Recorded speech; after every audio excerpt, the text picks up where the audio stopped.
Welcome back नाजरीन। जिस तरह प्रोग्राम में ब्रेक से पहले बातचीत का सिलसिला जारी था, बात कर रहे थे हम पाकिस्तान और भारत की कशीदगी के हवाले से जो इन दिनों जारी है। भारत की जानिब से पहले फॉल्स फ्लैग ऑपरेशन जो पहलगाम में हुआ, वो बेस बनाकर पाकिस्तान पर हमले का सिलसिला शुरू हुआ। जब पाकिस्तान ने भरपूर तरीके से अपना दिफा किया और उसके बाद जवाब दिया तो भारत बौखलाहट का शिकार हो गया और फिर अमेरिका की जानिब से इन दोनों मुल्कों के दरमियान एक तरह से मुदाखलत की गई और तमाम तर मामला को सॉर्ट आउट कराया गया। वज़ीर आज़म शहबाज शरीफ का आज अहम बयान सामने आया। उन्होंने कहा कि ट्रंप की क़यादत में पाकिस्तान को एक अजीम शराकतदार मिला है। पाकिस्तान और अमेरिका कई दहाइयों से करीबी शराकतदार हैं और उन्होंने कहा कि पाकिस्तान और अमेरिका ने दुनिया में अमन सलामती के फ़रोग के लिए मिलकर काम किया है। हम शुक्रगुजार हैं ट्रंप के, जिन्होंने ये तमाम तर मामलात को खुश इसलूबी से एक तरह से सॉल्व करवाया। इसी हवाले से बात करने के लिए हमारे साथ लाइन पर मौजूद हैं प्रोफेसर डॉक्टर मुनव्वर हुसैन साहब, माहिर हैं आलमी उमूर। बहुत शुक्रिया सर, आपने अपना कीमती वक्त दिया। आपसे ये जानना चाहेंगे, क्योंकि आप आलमी उमूर के माहिर हैं, तो पाकिस्तान का इमेज इस वक्त बैनुल-अक़वामी सतह पर क्या है? जो पाकिस्तान के दोस्त ममालिक थे या जो नहीं भी थे, उनके नज़दीक पाकिस्तान का इमेज इस वक्त क्या डेवलप हुआ है? क्योंकि पाकिस्तान ने पहल नहीं की किसी भी हमले में, पाकिस्तान ने सिर्फ अपना दिफा किया। पहले तो आपको, आपके देखने वालों को, सुनने वालों को सबको सलाम। वालेकुम अस्सलाम। दूसरी बात ये कि आपने फरमाया इमेज से पहले मैं चाहूंगा कि मैं शुक्रिया अदा करूं पाकिस्तान के तमाम उन दोस्तों का जी, जो मुश्किल वक्त में पाकिस्तान के साथ खड़े हुए, जिसके अंदर चीन है, तुर्की है, अजरबैजान है, ईरान है, सऊदी अरब है। और फिर जिस तरह से नेगोशिएशन और सीज फायर के अंदर अमेरिका ने और बिलखुसूस प्रेसिडेंट ट्रंप ने जो किरदार अदा किया, काबिल तहसीन है। और अमेरिका की एक तारीख है, एक पैटर्न नजर आता है कि जब भी भारत और Pakistan at the verge of nuclear war जाते हैं या क्राइसिस सीरियस वॉर में तब्दील होने लगता है, तो अमेरिकन ने हमेशा इंटरवीन करके उसे ठंडा किया है। चाहे वो कारगिल का क्राइसिस हो, 2002 में आईबॉल टू आईबॉल कांटेक्ट हो, पुलवामा का मसला 2019 का हो या अभी का मसला हो, तो काबिल तहसीन है। और प्रेसिडेंट ट्रंप की ट्वीट को मैं बहुत सलाम पेश करता हूँ, जिसके अंदर उन्होंने दो मसले बड़े वाजे उठाए। एक तो उन्होंने ट्रेड की बात की, जो कि बहुत खुशाइन है, और ये एक किस्म की उन्होंने शर्त भी लगा दी है कि अगर ये बातचीत आपस में जो नहीं करेगा उससे ट्रेड गालिबन वो कट ऑफ कर देंगे, बिकॉज ट्रेड तब करेंगे जब वाइज डिसीजंस होगा। दूसरी बात उन्होंने जो कही है, कश्मीर की बात कही है कि कश्मीर जो है ये देरीना मसला है और इसको हल करने में मैं मदद करूंगा, क्योंकि जहान मीर शाइमर ने पहले ही कहीं पे लेक्चर देते हुए ये बात कही कि रिकरेंट पैटर्न ऑफ वायलेंस नजर आता है between India and Pakistan unless Kashmir का मसला रिजॉल्व ना हो। अब आ जाते हैं इमेज के ऊपर। ये बड़ा इंपॉर्टेंट सवाल है। इसको हम तीन सतहों पे देख सकते हैं। पहली सतह तो है रियासती सतह पर, और रियासती सतह पे देखें अल्हम्दुलिल्लाह पाकिस्तान का जो इमेज है और पाकिस्तानी रियासती जो हमारे इदारे हैं उनका जो तासुर है पाकिस्तान के अंदर, वो आप देख सकती हैं। उसमें 180 डिग्री शिफ्ट आया है, एतमाद आया है। और आपने इस क्राइसिस के दौरान देखा कि कौम कैसे इस क्राइसिस के अंदर हमारी पाक फौज के साथ, हमारी बहरिया के साथ, हमारे एयरफोर्स के साथ पीछे खड़े रहे और एक वेल कोऑर्डिनेटेड एफर्ट नजर आई। चाहे वो सियासतदान थे, मीडिया पर्सन थे, एकेडेमिया के लोग थे, और आपके जो फौजी, आपकी जो मिलिट्री लीडरशिप थी, वो सारे वन पेज पे नजर आए और एक दूसरे को असिस्ट करते रहे। दूसरा, हम इसको खित्ते की सतह पे देखें, खित्ते में भारत की जो लीडरशिप और हटदर्मी थी, अब उस पर बहुत बड़ा सवाल है कि भारत नेट सिक्योरिटी प्रोवाइडर है। अब उनकी तरफ नहीं देखेंगे, अब पाकिस्तान की तरफ देखेंगे। पहले भी श्रीलंका पाकिस्तान के साथ ताल्लुक रखता था, डिफेंस मुआहदे करता था। बांग्लादेश में कई दफा आपने देखा होगा बात हुई है, कई स्टेटमेंट्स आ चुकी हैं, बल्कि उनके जो हाई मिलिट्री लीडरशिप है वो पाकिस्तान तशरीफ भी लाई, हमारी वहां पे विजिट उन्होंने पे किया बांग्लादेश का। तो खित्ते में पाकिस्तान एक ऐसा ऑप्शन मजबूत उठा है कि जो भारत अगर धौंस, धमकी और बम्बार्डमेंट की बात करेगा तो पाकिस्तान अल्टरनेटिव ऑप्शन के तौर पे मौजूद है। और पाकिस्तान चाइना की जो कोऑपरेशन है और जो टेक्नोलॉजिकल ट्रांसफॉर्मेशन है, उसमें आप मजीद तेजी देखेंगी।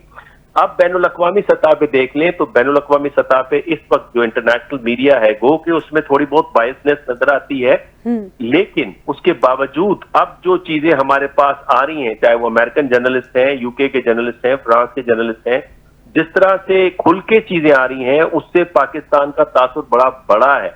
न फकत ये कि पाकिस्तान एक रिस्पॉन्सिबल रियासत है, न फकत ये कि पाकिस्तान का जो पोटेंशियल है उसको हमने अंडर एस्टिमेट किया, और इसके साथ साथ उन्होंने रियलाइज किया कि पाकिस्तान के अंदर पेशेंस है, उसकी मीडिया ने, उसकी सियासी लीडरशिप ने, उसकी अस्करी क़यादत ने बड़ा रिस्पॉन्सिबल अंदाज से बिहेव किया है, ये भारतीयों की तरह बिहेव नहीं किया है। तो तीनों सतह पे पाकिस्तान का इमेज जो है वो पॉजिटिव हुआ है। सही, तीनों सतह पे पाकिस्तान का इमेज पॉजिटिव हुआ है। ठीक है, आपसे ये भी जानना चाहूंगी मुनव्वर साहब कि कल जो कॉन्फ्रेंस होने जा रही है जिसमें सीज फायर माहिदे के हवाले से मजीद भी बातचीत होगी, क्योंकि अभी तक सीज फायर 2 दिन के लिए हुआ था, तो इसमें क्या पानी का मामला भी उठाया जाने का इम्कान है?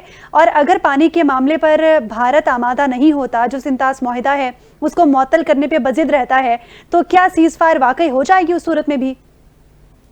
देखिए जी, अब ये इसमें एक टेक्निकल पहलू है और इसके अंदर एक इंटरनेशनल फैक्टर है जी। भारत दोनों फैक्टर्स के लिहाज से भारत में ये कैपेसिटी नहीं है। अब तो तीसरा फैक्टर भी पैदा हुआ है, वो पाकिस्तान की कैपेबिलिटी है। अगर हटदर्मी करेंगे तो पाकिस्तान की कैपेबिलिटी उन्होंने देख ली है। सही। लेकिन ये बैनुल अक़वामी मुआहदा है, इसमें कोई एक फरीक इस मुआहदे को कैंसिल नहीं कर सकता, क्योंकि ये मल्टीलैटरल फोरम के ऊपर ये मुआहदा हुआ है। इसके अंदर एक तीसरा फरीक भी है जिसने गारंटी दी है, लिहाजा उसके अंदर ये क्लास मौजूद है, कोई एक फरीक इसको कैंसिल नहीं कर सकता। दूसरा जो इसके अंदर इंपॉर्टेंट फैक्टर है वो टेक्निकल है। क्या भारत के अंदर सलाहियत है कि वो ये कर सके? जवाब है नहीं। क्यों नहीं? बिकॉज भारत के अंदर जो इस वक्त सलाहियत है वो 0.7 लाख क्यूसिक जो फीट पानी है वो सिर्फ स्टोर कर सकता है, जबकि सिंतास मुआहदे के तहत 1.7 लाख क्यूसिक पानी वो स्टोर कर सकता है। अब तक उसके पास वो कैपेसिटी नहीं है, तो वो पाकिस्तान का पानी कैसे बंद कर सकता है? तो ये नामुमकिनात में से है। ये अपनी अवाम को एक बेवकूफ बनाना, पॉलिटिकल कंजम्पशन के लिए इस नैरेटिव के पीछे लगाना तो समझ आती है। और अगर इतनी ही हिम्मत थी तो कल पानी क्यों खोल दिया था, दरवाजे क्यों खोल दिए? तो ये मेरा ख्याल है ये सिर्फ अपने लोगों को पागल बनाने के मुतरादिफ है। और आपने उसका रिजल्ट देख लिया कि अब उनके लोग संभाले नहीं जा रहे, सवालात उठ रहे हैं, शोर मच गया है। और आज मैं देख रहा था जो कि उनके DGMO है, वो जब प्रेस कॉन्फ्रेंस कर रहे थे, सवालात उठे कि बताएं कितने प्लेटफॉर्म्स आपने लूज किए। तो उन्होंने ढकी छुपी बात करते हुए ये मान लिया कि जी हमारे लूज हुए, नंबर नहीं बता सकते, इससे जो है हमारे मुखालिफ को फायदा हो जाएगा। फायदा होगा जी, बिल्कुल जी ऐसा ही है। अच्छा, आपसे ये भी जानना चाहूँगी मुनव्वर साहब कि अगर इस तमाम तर सूरत हाल में अमेरिका की इन्वॉल्वमेंट ना होती, पाकिस्तान और भारत इसी तरह आपस में एक दूसरे से जंग जारी रखते, तो कितना नुकसान हो सकता था दोनों मुल्कों का? भारत को तो ऑलरेडी बहुत एक बड़े लेवल पर नुकसान हुआ है, लेकिन अमेरिका की इन्वॉल्वमेंट इस मौके पर कितनी ज़रूरी थी?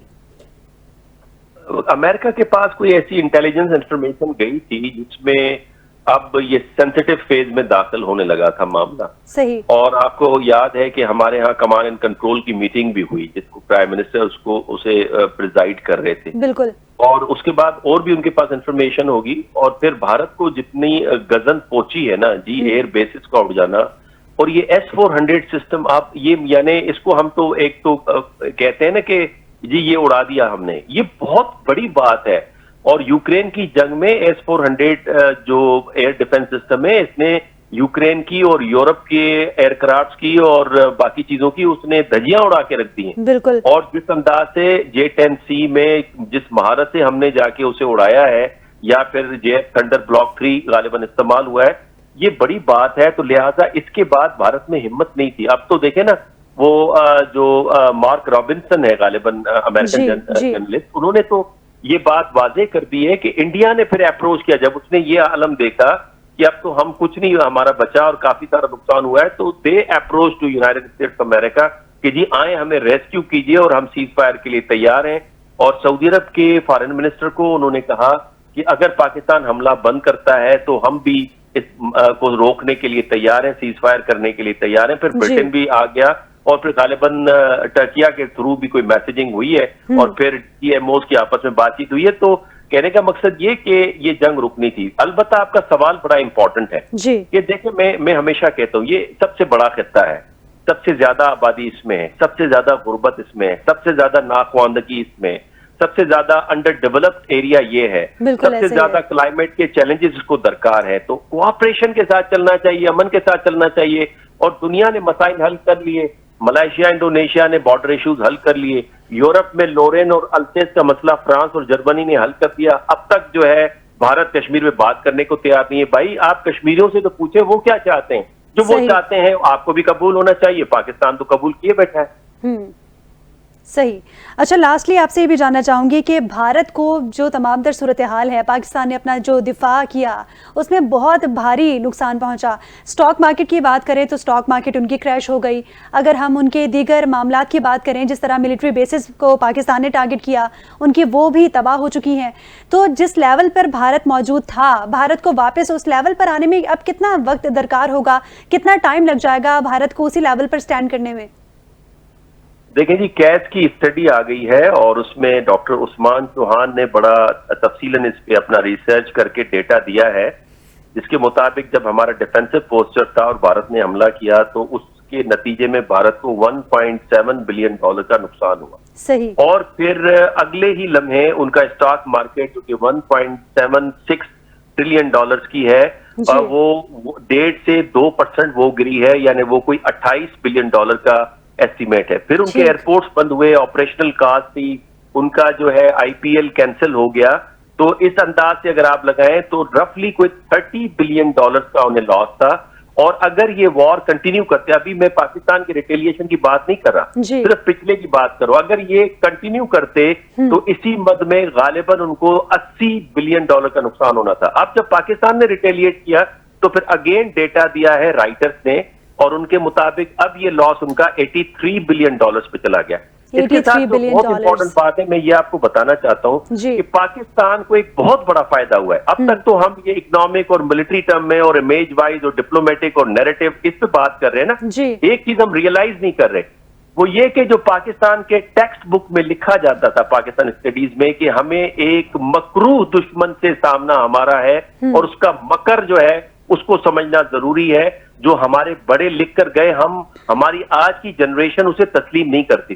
वो कहते थे ये एक बयानिया गढ़ा जा रहा है, और जो 5th जनरेशन वॉरफेयर के जरिए जो हमारे अजहान थे नौजवानों के, उन्हें प्रांगदा किया जा रहा है। लेकिन इस एपिसोड ने उन्हें बताया कि कैसे इंडियन मीडिया बिहेव कर रहा है, सियासतदान, पॉलिटिशियन के साथ साथ उनकी ब्यूरोक्रेसी और आम आवाम कैसे बिहेव कर रही है। तो उन्हें समझ आया वाकई ये मकरूह दुश्मन है, नंबर 1।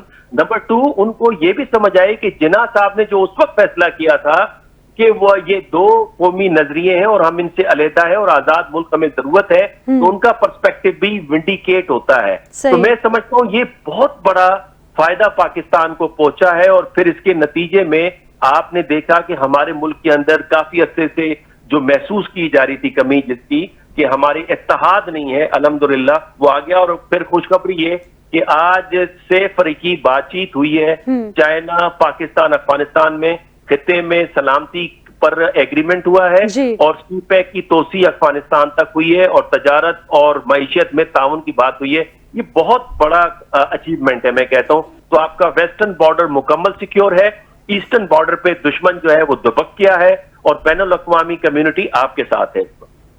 यकीनन ये पाकिस्तान की एक बहुत बड़ी कामयाबी है। बहुत शुक्रिया प्रोफेसर डॉक्टर मुनव्वर हुसैन साहब, आपने अपना कीमती वक्त दिया और तमाम तर जो तज्ज़िये हैं उनसे आगाह किया। नाजरीन, जिस तरह अमेरिका ने पाकिस्तान और भारत की कशीदगी में मुदाखलत करके तमाम तर मामलात को सॉल्व कर, एक अहम डेवलपमेंट होने जा रही है।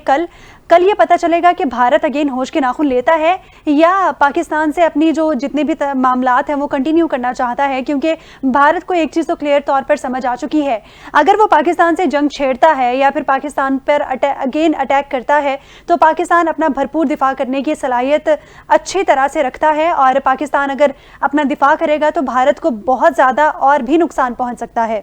प्रोग्राम का वक्त अपने इख्तिताम को पहुँचा। मुझे और मेरी पूरी टीम को इजाज़त दीजिए। अल्लाह हाफ़िज़।